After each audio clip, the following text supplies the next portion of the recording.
नमस्कार, न्यूज 11 का आप डिजिटल प्लेटफॉर्म देख रहे हैं। मैं हूं आपके साथ अभिषेक और खास बातचीत करने के लिए हमारे साथ न्यूज 11 के स्टेट हेड नीलकमल सर हैं। सर से जुड़ेंगे, बात करेंगे, लेकिन इससे पहले बता दें आपको कि बिहार की राजनीति में एक बड़ा उलटफेर आज देखने को मिला है। मुख्यमंत्री नीतीश कुमार ने राज्यसभा जाने को लेकर नॉमिनेशन भरा है। इस वक्त हमारे साथ बात करने के लिए हमारे स्टेट हेड नीलकमल सर हैं, जिनसे जुड़ेंगे, बात करेंगे। सर, कैसे देख रहे हैं? कई सारी अटकलें लगाई जा रही थी। नीतीश कुमार ने राज्यसभा का नॉमिनेशन आज भर दिया है, अमित शाह भी मौजूद थे। कैसे देख रहे, क्या कुछ कहेंगे? बिल्कुल, देखिए, अब बिहार के जो राजनीति है वो बदलने वाली है। ये अटकलें पहले से ही लगाई जा रही थी, राजनीतिक गलियारों में ये चर्चा जरूर थी। 2025 का जब चुनाव हो रहा था, विधानसभा चुनाव हो रहा था, उसी वक्त तो यह पता लग गया था कि नीतीश कुमार जब मुख्यमंत्री का पद 10वीं बार मुख्यमंत्री पद की शपथ लेंगे तो बहुत ज्यादा दिन तक वो मुख्यमंत्री नहीं रहेंगे, क्योंकि ये ऐसा सिनेरियो बना था कि अब जो है बीजेपी को यहाँ पर अपना मुख्यमंत्री चाहिए। और आप उस समय देखिए कि चुनाव प्रचार के दौरान भी ये कहा जा रहा था कि मुख्यमंत्री अभी तक घोषित नहीं किया गया है नीतीश कुमार को, और बीजेपी अब अपना मुख्यमंत्री बनाना चाहती है। तो लास्ट मोमेंट में नीतीश कुमार का नाम जो ये बीजेपी ने दिया था कि बीजेपी है हमारे मुखिया होंगे, मुख्यमंत्री होंगे। ये पहले से ही तय था, ये उस समय चुनाव के वक्त से ही तय था कि इस बार जब इलेक्शन होगा, बहुमत से सरकार बनेगी, तब मुख्यमंत्री का चेहरा सिर्फ बदल जाएगा। नीतीश कुमार को या आइदर सेंट्रल में ले जाया जाएगा या फिर गवर्नर बनाकर कहीं उनको भेजा जाएगा, और यहाँ बीजेपी जो है अपना मुख्यमंत्री अपने मुख्यमंत्री को बैठाएगी और सरकार उसी तरह से रहेगी। जो पोर्टफोलियो जिनका बटा हुआ रहेगा वो उसी तरह से रहेगा।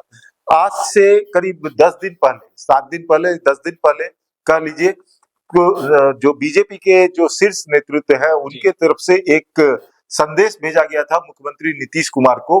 वो नीतीश कुमार के करीबी नेताओं के जो रहते हैं उनके जरिए एक संदेश भेजा गया था नीतीश कुमार के पास कि नीतीश कुमार अगर चाहे तो वो राज्यसभा जा सकते हैं, क्योंकि उनकी तबीयत थोड़ी नासाज रहती है। वो अब स्क्रीन पे भी दिखता है, उनकी तबीयत नासाज रहती है।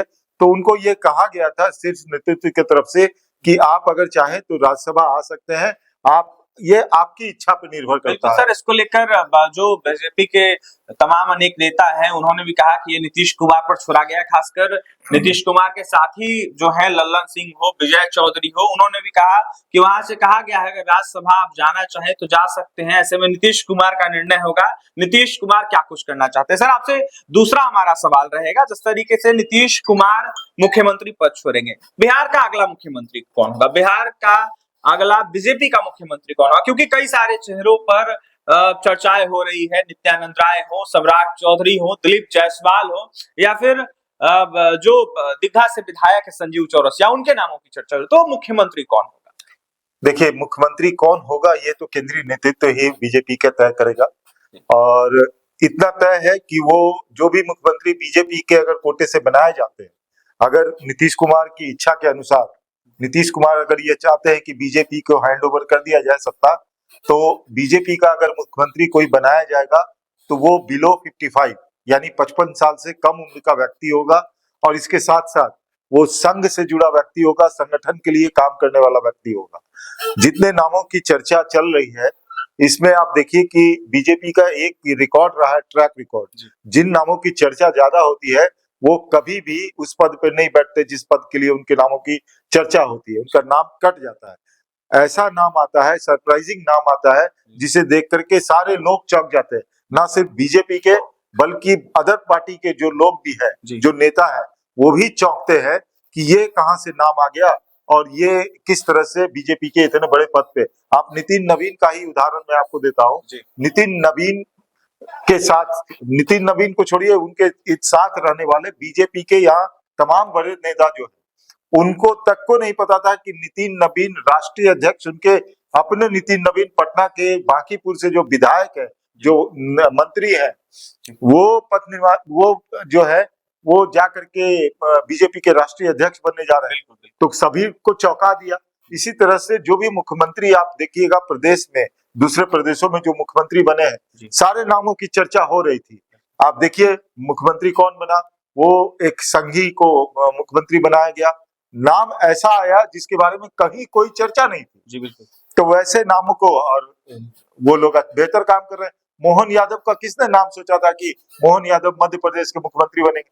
तो इसी प्रकार का एक नाम बिहार में भी आएगा जो सर्वमान्य होगा, क्योंकि बीजेपी का एक ऐसा स्तर है, बीजेपी के संगठन एक ऐसा है कि अगर केंद्रीय नेतृत्व ने कह दिया कि ये व्यक्ति आपका बॉस होगा, यानी ये व्यक्ति यहाँ का मुख्यमंत्री होगा, चाहे कितना भी डिस्प्यूट क्यों ना हो किसी भी मंत्री में, हर पार्टी में देखिए गुटबाजी होती है, लेकिन अगर मान लीजिए कि वो नहीं भी चाहता होगा उसको बनना, अगर केंद्रीय नेतृत्व उनको कह दिया कि ये मुख्यमंत्री बनेंगे, तो सारे डिस्प्यूट जिनके भी है वो सब खत्म करने पड़ेंगे, क्योंकि अगर उस बीच में भी गुटबाजी चलेगी तो सेंट्रल जो उनके केंद्रीय नेतृत्व जो है वो बहुत कड़ा एक्शन लेती है। तो ये बीजेपी के तमाम बड़े नेता से लेकर के कार्यकर्ताओं को भी पता है, इसलिए मुख्यमंत्री कौन होगा ये अभी बताना बहुत मुश्किल है, क्योंकि केंद्रीय नेतृत्व ये तय है कि उनके नजर में कुछ लोग होंगे जिनके ऊपर मंथन उनका हो चुका होगा, और उसमें से वो चुनना है एक को, तो उसमें से कौन चुने जाएंगे, क्योंकि नितिन नवीन के बारे में भी यही कहा गया था कि 40 नामों पे पहले चर्चा हुई थी, 40 नामों पे चर्चा हुई, उसके बाद स्क्रूटनी की गई, सबका प्रोफाइल पहले बना हुआ था, उसके बाद 40 नामों में से 5 नाम को सिलेक्ट किया गया था।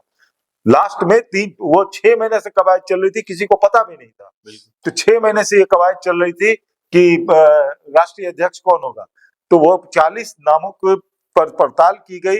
संघ के लोग, जो बीजेपी के कोर कमेटी के जो केंद्रीय नेतृत्व के विश्वसनीय है, वो लोग जो है उनकी जानकारी इकट्ठा कर रहे थे, उनका बैकग्राउंडर पता कर रहे थे, संगठन में किस तरह का काम है उस तरह के पता कर रहे थे। तो उन 40 को स्क्रूटनी करने के बाद 5 नाम सामने आए थे, 5 नाम में से एक नाम नितिन नवीन का निकल के आया था। तो सोचिए कि किस तरह से इनके पूरे कार्यकाल को निचोड़ किया गया होगा, उनके सारे संगठनात्मक कार्यों का आकलन किया गया होगा, उनके व्यक्तित्व का आकलन किया गया होगा, उसमें नेतृत्व की क्षमता कितनी है उसका आकलन किया गया होगा, तब वो बीजेपी के राष्ट्रीय अध्यक्ष बने। तो इसी प्रकार से अगर मुख्यमंत्री बिहार को बनाना है, और बिहार में मुख्यमंत्री इसलिए भी ज्यादा महत्वपूर्ण है बीजेपी के लिए क्योंकि बीजेपी का पहला मुख्यमंत्री होगा बिहार में। बिल्कुल, बिहार में पहला मुख्यमंत्री होगा। 2005 से भले सरकार चल रही हो एनडीए की, बीजेपी और जेडीयू की, लेकिन मुख्यमंत्री हमेशा जेडीयू से ही रहे, नीतीश कुमार ही रहे लगातार। अब अगर बीजेपी का कोई मुख्यमंत्री बनेगा तो वो पहला मुख्यमंत्री होगा। पहली बार हम कह सकते हैं कि बिहार में बीजेपी की सरकार। सर, हमारे मन में एक सवाल आ रहा है, निशांत कुमार की काफी ज्यादा चर्चा हुई, अचानक निशांत कुमार का नाम गायब हो गया, जदयू की उन्होंने सदस्यता तक नहीं ली, लगातार विरासत संभालने की बात होती है बिहार में, तेजस्वी यादव, लालू प्रसाद यादव का विरासत संभाल रहे, ऐसे में उपेंद्र कुशवाहा के बेटे जो है दीपक प्रकाश, वो उनका विरासत संभालने के लिए अब आ गए, मंत्री बन गए हैं। जीतनराम मांझी का विरासत जो है संतोष सुमन मांझी संभाल रहे, तो ऐसे में चर्चा थी कि नीतीश कुमार का विरासत निशांत कुमार संभालेंगे। उनके नामों पर चर्चा होते होते जो है अब गायब हो गए, उनका नाम सीधे साइड हो गया। तो ऐसे में निशांत कुमार का क्या भविष्य होगा? नीतीश कुमार का विरासत कौन संभालेगा? संशय बना हुआ है लगता है। नहीं, वो उनका नाम गायब नहीं हुआ है। आज उनको पार्टी की सदस्यता ग्रहण करनी थी, लेकिन आज चूंकि उनके पिताजी राज्यसभा का नॉमिनेशन फाइल कर रहे थे, सारे तमाम जो नेता, वरिष्ठ नेता जो हैं जेडीयू के और बीजेपी के तमाम नेता विधानसभा में मौजूद थे।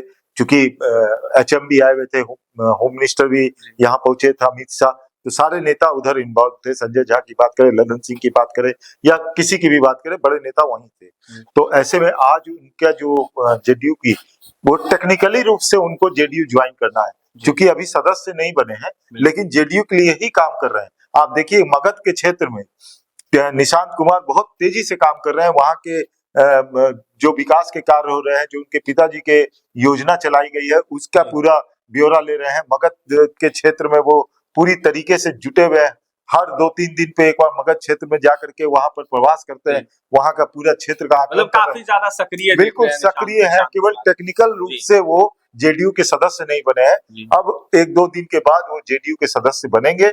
और उसके बाद जब नीतीश कुमार को सर्टिफिकेट मिल जाएगा, वो दिल्ली जब जाने लगेंगे, यहाँ मुख्यमंत्री बदलने लगेंगे, उस वक्त जो है निशांत कुमार को डिप्टी सीएम बनाया जाएगा और एक अच्छे पोर्टफोलियो के साथ उन्हें डिप्टी सीएम बनाया जाएगा जेडीयू की ओर से।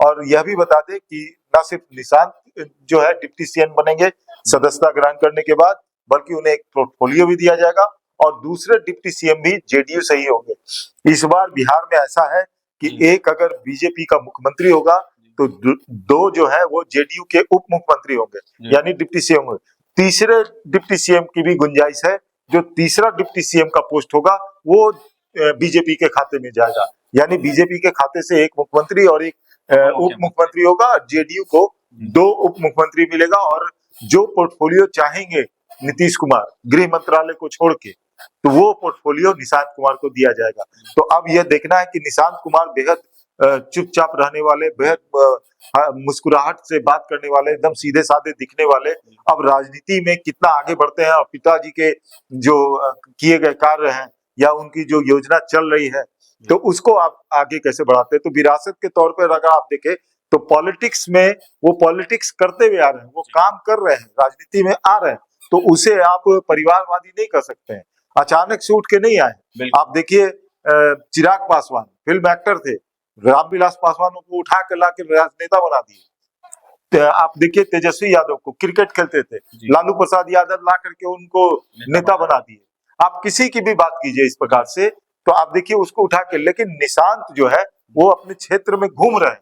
पिछले डेढ़ साल से तो मैं देख रहा हूँ कि क्षेत्र में काफी भ्रमण कर रहे हैं, कार्यकर्ताओं से भी मिल रहे हैं, उन क्षेत्रों में जो अपने जो योजना चल रही है उसके बारे में विस्तार से जानकारी ले रहे हैं और वो जो एजेंसी काम कर रही है उससे भी बात करते हैं कि ढंग से काम हो रहा है कि नहीं हो रहा। यानी जो उनके पिता की जो छवि थी कि वो हर चीज की मॉनिटरिंग करते थे, सेम चीज जो है वो निशांत कुमार में देखने को मिल रही है। मतलब वो मॉनिटरिंग कर रहे हैं। सक्रिय राजनीति में आने को लेकर जिस तरीके से नेताओं का कैरियर को देखते हुए जो कार्रवाई कवायद जो है देखने को मिलते, उसी तरीके से अब जाकर कह सकते हैं सर कि निशांत कुमार का भी देखने को मिला। सर एक और सवाल आपसे रहेगा, लगातार एक जो है आरोप लग रहा है, आरोप ये लग रहा है कि भाजपा के प्रेशर देने के बाद नीतीश कुमार को मानना पड़ा है और कहीं ना कहीं बिहार में मुख्यमंत्री की कुर्सी छोड़नी पड़ी है, तो ऐसे में प्रेशर पॉलिटिक्स का आरोप भाजपा पर लग रहा है।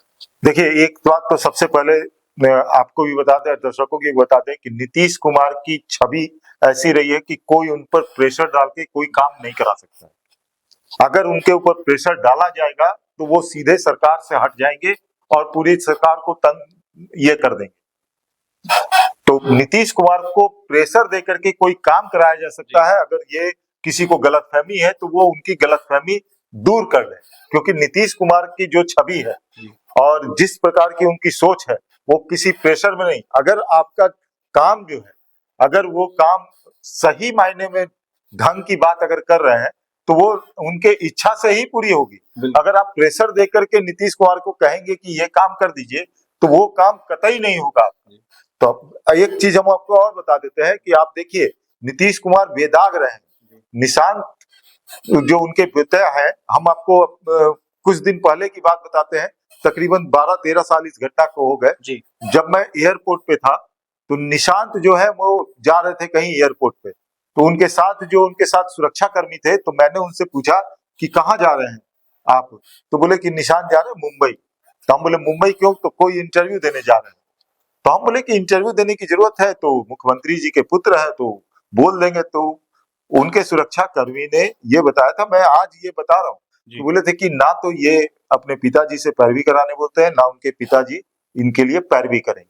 यहाँ तक कि अपने फॉर्म पर भी अपने पिताजी का नाम नीतीश कुमार जरूर लिखते हैं, लेकिन ऑक्यूपेशन में जो उनको सीएम नहीं, पॉलिटिशियन नहीं, सोशल वर्कर लिखते हैं।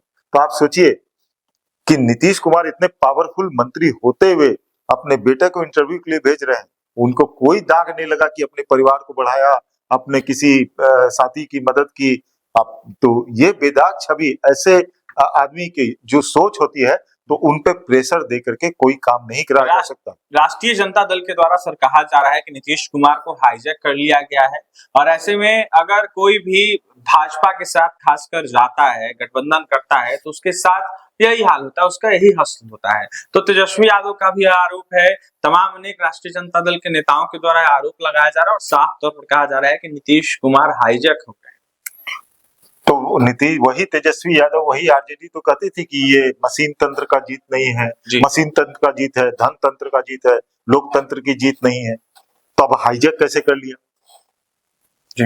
वो तो खुद अपना विरोधाभास ऐसा बाइट ऐसे बयान दे रहे हैं, खुद अपने विरोधाभासी बयान दे रहे हैं। जब लोकतंत्र नहीं की जीत नहीं थी तो आप कैसे कर रहे हैं कि हाईजैक कर लिया? ये बात होती है ना। तो वो लोग किस प्रकार, देखिए राजनीति है, राजनीतिक बयानबाजी है, लेकिन राजनीतिक बयानबाजी देते समय भी ये लोग नहीं सोचते हैं कि हम कह क्या रहे हैं। आप बोल रहे हैं मशीन तंत्र से जीता है, धन तंत्र से जीता है, एजेंसी को मैनिपुलेट करके वो लोग जीते हैं। तो ये तो मुख्यमंत्री है ही नहीं है, इनको तो ऐसा ही बना दिया गया है। ठीक है, अब बोल रहे हैं कि भाई लोकतंत्र का अपमान कर रहे हैं आप। नीतीश कुमार को जनता ने बनाया था और आप उनको दिल्ली भेज रहे हैं, तो दोनों बातें कैसे हो सकती है? दोनों में से एक ही चीज तो सच्चाई होगी। या तो जनता ने नीतीश कुमार को बनाया, अगर वो फिर भेज रहे हैं तो फिर आप उस समय कैसे कर रहे थे कि धन तंत्र और मशीन तंत्र और इसकी जीत है, ईडी सीबीआई की जीत है। अगर ईडी सीबीआई जीत है तो ये फिर आप जनता की बनाए हुए नीतीश कुमार कैसे हैं? तो पहले तो विपक्ष को खुद देखना चाहिए। ये पॉलिटिकल देखिए बयानबाजी चलती रहेगी। और जहां तक उन्होंने कहा कि बीजेपी किसी पार्टी के साथ रहती है तो वो दूसरी पार्टी को खत्म कर देती है, तो दर्शकों को यह भी जानना चाहिए और आपको भी जानना चाहिए कि सबसे पहले लालू प्रसाद यादव की जब सरकार बनी थी तो बीजेपी के समर्थन से ही बनी थी। सर एक और तस्वीर सामने निकल के आई। नीतीश कुमार भले ही राज्यसभा जाने को लेकर मान गए, जहां नॉमिनेशन भी उन्होंने भर दिया, अमित शाह भी मौजूद थे, दूसरी तरफ काफी ज्यादा एक गुस्सा जो है वो जदयू कार्यकर्ताओं में देखने को मिला। हम भी मौजूद थे, जदयू के कार्यकर्ता काफी ज्यादा आक्रोशित थे और साफ तौर पर कह रहे थे कि मुख्यमंत्री नीतीश कुमार थे, हैं और रहेंगे, जिसको लेकर जदयू के विधायक तक को भूल गए कि हमारे ही पार्टी के विधायक हैं। जहां आक्रामक दिखे तमाम अनेक कार्यकर्ता और कहीं ना कहीं वार करते हुए नजर आए, हमला करते हुए नजर आए, बीजेपी मंत्री के भी कार पर हमला करते हुए नजर आए। तो मतलब लगातार जिस तरीके से हंगामा है सुबह से ही आज देखने को मिला, अभी भी देखने को मिल रहा है। तो सवाल ये है कि जिस तरीके से हंगामा कर रहे हैं जदयू के कार्यकर्ता, आने वाले समय में क्या एक बड़ा आंदोलन की रूपरेखा तैयार हो रही है? क्या आने वाले समय में एक बड़ा आंदोलन देखने को मिलेगा? जदयू कार्यकर्ताओं के द्वारा एक बड़ा आंदोलन किया जाएगा? नहीं, ऐसा आंदोलन नहीं किया जाएगा, इसलिए कि आप देखिए कि जो आज हंगामा कर रहे थे, जो विरोध कर रहे थे, उनकी संख्या कितनी थी? अगर जेडीयू को अगर 80 लाख 90 लाख के आसपास वोट मिले हैं तो क्या उसमें से 1-2 लाख लोग भी थे विरोध करने वाले? मुश्किल से उनकी संख्या 100-150 रही होगी। तो आप सोचिए परसेंटेज में 0 कितना परसेंट में होंगे। तो ऐसे लोग होते हैं, उनके अंदर से ये चाहत होगी। 20 साल जो मुख्यमंत्री यहाँ रहा, बेदाग रहा, बिना किसी कोई आरोप इनके ऊपर लगा नहीं पाया, विपक्ष ने लाख कोशिश की उनको दागदार करने की, नहीं कर पाया नीतीश कुमार को। तो कुछ सेंटिमेंट कुछ लोगों के जुड़ जाते हैं। तो नीतीश कुमार चले जाएंगे तो उनको लगता होगा कि हम लोग जो है वो बीजेपी आ जाएगी तो हम लोग का क्या होगा, ये सेंटिमेंट जुड़ जाता है। तो ये जो सेंटिमेंट जुड़ा हुआ है उनके कार्यकर्ताओं का, वही कार्यकर्ता जो है उस तरह से। लेकिन देखिए दुख तो होगा ही उनके कार्यकर्ता को कि नीतीश कुमार जैसे व्यक्तित्व यहाँ से अब बिहार की राजनीति से निकल करके अब राज्यसभा जा रहे हैं। हालांकि बिहार की राजनीति करेंगे वो, उसी राज्यसभा में बिहार की ही राजनीति करेंगे। लेकिन चूंकि ये मुख्यमंत्री थे, एक लोगों का जुड़ाव था, 20 साल से एक मुख्यमंत्री को देख रहे थे, और जिस तरह से महिलाओं का उनको सपोर्ट मिला, जिस तरह से बाकी जाति को, सभी जाति भेदभाव सब भूल करके आप देखिए कि अगर आरजेडी के साथ भी अगर नीतीश कुमार ने सरकार बनाई थी आमा गठबंधन की, तो आरजेडी को जंगल राज कहते थे। आरजेडी से लोग आज भी डरते हैं। लेकिन उस वक्त जब पहली बार 2015 में उनके महागठबंधन की सरकार बनी तो लोगों के अंदर एक भय था कि भाई सरकार बन गई है, लेकिन आपस में ही एक दूसरे को तसल्ली देते थे, अरे नीतीश कुमार है ना, वो ऐसा कुछ होने नहीं देंगे। तो वो उनपे भरोसा था। तो वो भरोसे वाला व्यक्ति जो है अब दिल्ली की राजनीति में जा रहा है। अब उनके जैसा भरोसे वाला व्यक्ति यहाँ पर बैठेगा और बीजेपी का कोई भी व्यक्ति बैठेगा तो उनके जो लोगों की चाहत होगी, जो लोगों का एक्सपेक्टेशन होगा कि वो नीतीश कुमार के जैसा ही व्यवहार करे और उससे बेहतर करे। बिल्कुल सर, 2005 के बाद अगर बात की जाए तो बिहार का तकदीर और तस्वीर बदलने में अहम भूमिका नीतीश कुमार ने निभाई है। 21 साल के अपने कार्यकाल में बिहार को काफी विकसित बनाया है और कहीं ना कहीं यह देखने को भी मिलता है, कई लोग बाहर से आते हैं जो बिहार से बाहर चल गए किसी कारणवश या फिर विदेश में काम कर रहे हैं, तो वो चर्चा करते हैं कि बिहार का इंफ्रास्ट्रक्चर काफी बेहतर हुआ है। रोड के मामले में नीतीश कुमार ने काफी काम किया है, शिक्षा के मामले में भी बेहतर काम हुआ है, आधारभूत संरचनाओं पर भी उन्होंने ध्यान दिया है और महिलाओं को भी नौकरी देकर उन्होंने बढ़ावा दिया है। तो बड़ा सवाल सर ये है कि बीजेपी से अगर कोई मुख्यमंत्री बनता है तो नीतीश कुमार से क्या कोई बेहतर काम कर पाएगा? क्या नीतीश कुमार से और आगे बढ़ के काम कर पाएगा क्या? नहीं, देखिए समय का चक्र है जी। आप देखिए कि पहले के मुख्यमंत्री ने भी कुछ काम किए होंगे, बिहार ऐसे ही तो नहीं चल रहा था, उन्होंने भी अच्छे कुछ काम किए होंगे, उसको किसी मुख्यमंत्री ने आगे बढ़ाया। अब जब आगे बढ़ाया, जब लास्ट वहां मोहन भागवत झा आजाद थे, उसके बाद जो यहाँ की परिस्थिति बदली, तब फिर लालू यादव का राज आया था, यहाँ आरजेडी का शासनकाल आया था। आरजेडी के शासनकाल में भी ऐसा नहीं कि काम नहीं हुए थे, काम हुए थे, लेकिन उनका सबसे बड़ा चीज था कि क्राइम का ग्राफ इतना तेजी से बढ़ा और जो लोग थे यहाँ से पलायन करने लगे, बिजनेसमैन यहाँ से पलायन करने लगे अपराध की वजह से, और यहाँ की मशीनरी पूरी तरह से ठप पड़ गई थी। ये आरजेडी के कार्यकर्ताओं की जो धमक थी, शहर में किस प्रकार से उत्पात मचाना, कहीं लूटपाट होना, अपराधियों को खुली छूट मिली हुई थी। कई बार तो बीजेपी और एनडीए के नेता ने कहा कि अपहरण होता था तो मांडवाली जिसको कहा जाता है निगोशिएशन करना, अपहरण के लिए पैसे जो फिरौती की मांग की जाती है, वो सीएम हाउस में होती थी।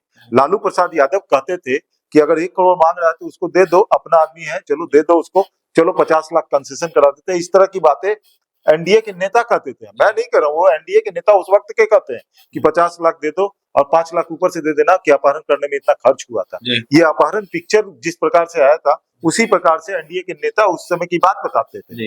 और उस समय था भी इसी तरह का सिचुएशन था कि पूरी तरह से जंगल राज था, शाम में 6 बजे के बाद लोग निकलते नहीं थे। तो ये तो चेंज किया नीतीश कुमार ने आके। पहले तो ये जो जंगल राज था उसको सुशासन में बदला, जो अपराधी माफिया थे उनका इनकाउंटर करवा के या तो पलायन करवाया या ऊपर भिजवाया। अब उसके बाद इंफ्रास्ट्रक्चर पर काम करना शुरू किया। सड़क नहीं थी बिहार में, गड्ढे में सड़क। पहले की बात मैं आपको बता दूं कि 90 के दशक में आप बंगाल में जो बॉर्डर पर रहते थे तो बिहार में रह रहे हैं, लेकिन बॉर्डर पर अगर जिनका घर है तो वो बंगाल में मकान लेकर रहते थे, क्योंकि बंगाल में बिजली आती थी।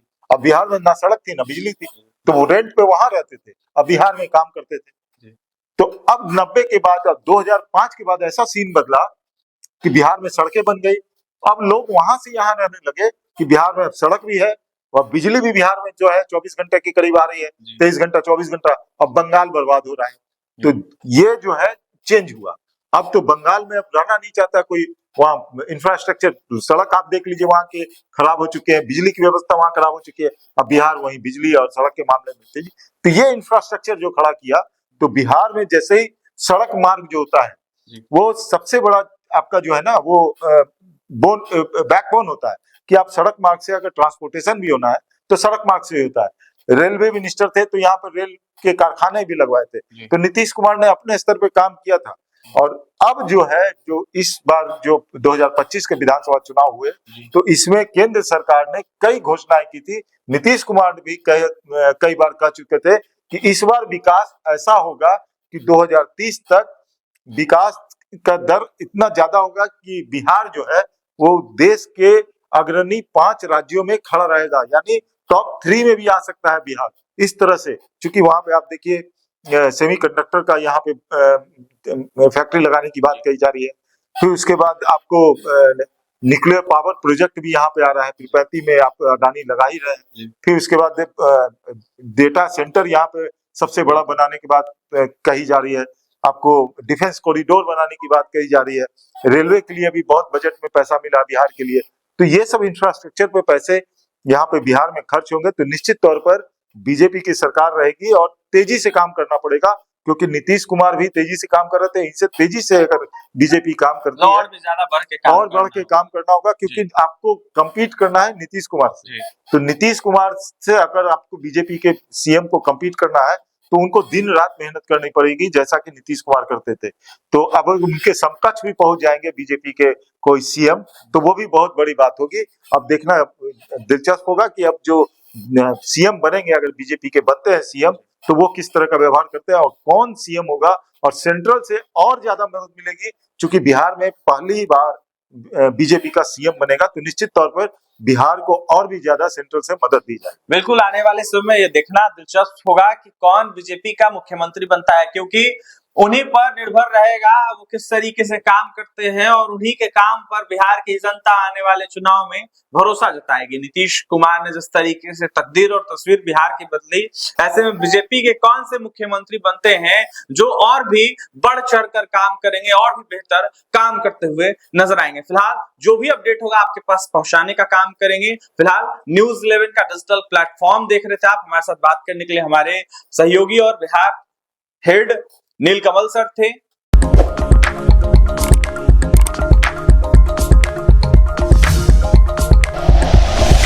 Like and share videos, subscribe करें हमारा चैनल और प्रेस करें बेल आइकॉन। न्यूज़ 11 भारत, सच है तो दिखेगा।